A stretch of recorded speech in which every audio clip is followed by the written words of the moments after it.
السلام علیکم ورحمۃ اللہ۔ بسم اللہ الرحمن الرحیم۔ پیارے بھائی حافظ زبیر،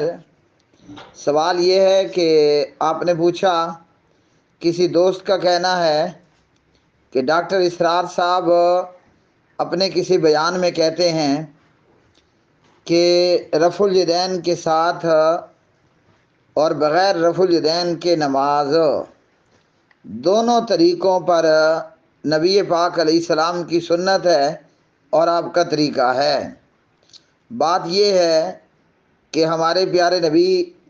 جناب محمد الرسول اللہ صلی اللہ علیہ وسلم نے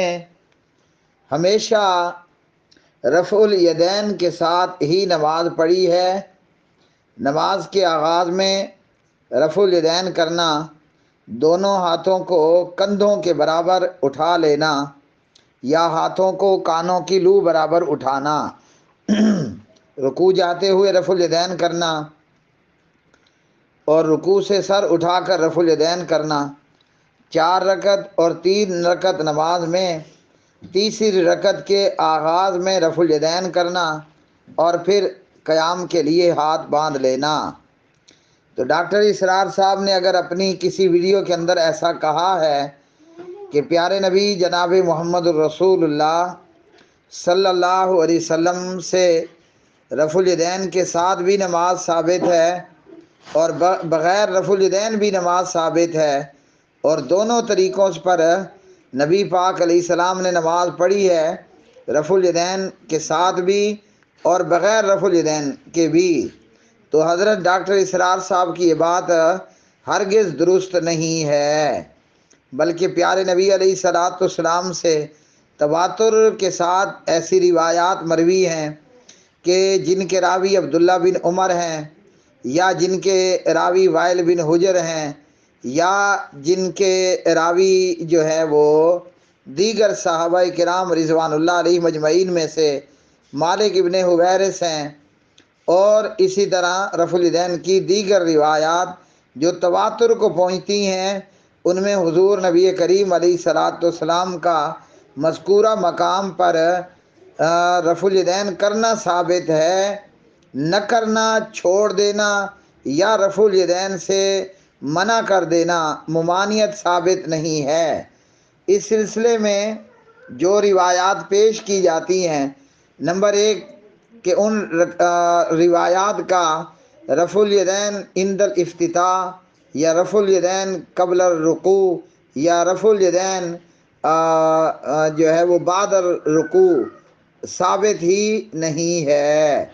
یا وہ روایات ہیں جو سنداً ضعیف روایات بھی ہیں، جیسے عبداللہ بن مسعود رضی اللہ عنہ کی روایت اور اس طرح کی دیگر روایات۔ ان میں پہلی خرابی تو یہ ہے کہ یہ روایات سنداً ضعیف ہیں، اور دوم یہ کہ ان روایات کے اندر نہ رکوع جانے کا ذکر ہے اور نہ تو رکوع سے کھڑے ہونے کا ذکر ہے کہ پیارے نبی صلی اللہ علیہ وسلم نے رکوع کیا اور رفع الیدین نہیں کیا، رکوع سے کھڑے ہوئے اور رفع الیدین نہیں کیا۔ تو نمبر 1 ایسی روایات سنداً ضعیف ہیں، اور نمبر 2 یہ کہ یہ روایات درجہ صحت کو بھی نہیں پہنچتی، اور صحیح اور اصح روایات جو امام بخاری لے کر آئے، امام مسلم لے کر آئے، امام ابو عیسیٰ محمد بن عیسیٰ اور امام ابن ماجہ اور دیگر ائمہ محدثین لے کر آئے، جو صحیح ہیں اور اصح ہیں، جن میں رفع الیدین کا اثبات ہے، رفع الیدین کرنا ثابت ہے۔ تو پیارے نبی علیہ السلام کی ڈے 1 سے لے کر ڈے اینڈ تک، شروع سے لے کر آخر تک کی سنت یہی ہے کہ آپ حضور صلی اللہ علیہ وسلم نے مذکورہ مقامات پر ہمیشہ رفع الیدین کیا، دونوں ہاتھوں کو اٹھایا، اور نہ کرنا یہ ثابت نہیں ہے۔ تو اس طرح کی ضعیف اور غیر ثابت روایات کو سامنے رکھ کر شاید کہ ڈاکٹر اسرار صاحب کو یہ لگا ہو کہ رفع الیدین کرنا اور نہ کرنا دونوں نبی پاک کی سنت ہے، جبکہ نبی پاک علیہ الصلوۃ والسلام کی سنت فقط رفع الیدین کرنا ہے، اور خود حضرت ڈاکٹر اسرار صاحب سے بھی جی کئی مرتبہ نمازوں میں رفع الیدین کرنا ثابت ہے۔ اور پیارے نبی علیہ السلام نے آخری بات ہمیں یہ بتائی، صلو کما رأیتمونی اصلی، صحیح بخاری میں مالک بن حویرث کی روایت میں، نماز اس طرح پڑھو جس طرح مجھے پڑھتے دیکھو۔ تو ہمارے پیارے نبی علیہ السلام نے رفع الیدین کیا ہے اور اپنی طرح کی نماز پڑھنے کا حکم بھی فرمایا ہے۔ بلکہ عبداللہ بن عمر تو کہتے ہیں کہ لکل شیء زینہ، ہر چیز کا حسن ہوتا ہے۔ جیسے اب مثالاً مرد کا حسن داڑھی ہے، عورت کا حسن لمبے لمبے گھنے بال ہیں جی۔ اور اسی طرح فرمایا کہ نماز کا جو حسن ہے وہ ان مذکورہ مقامات پر رفع الیدین کرنا ہے۔ تو رفع الیدین سے نماز خوبصورت بھی ہو جاتی ہے اور سنت کی ادائیگی بھی ہو جاتی ہے۔ تو ہر مسلمان کو چاہیے کہ پیارے نبی علیہ السلام کی نقل کرتے ہوئے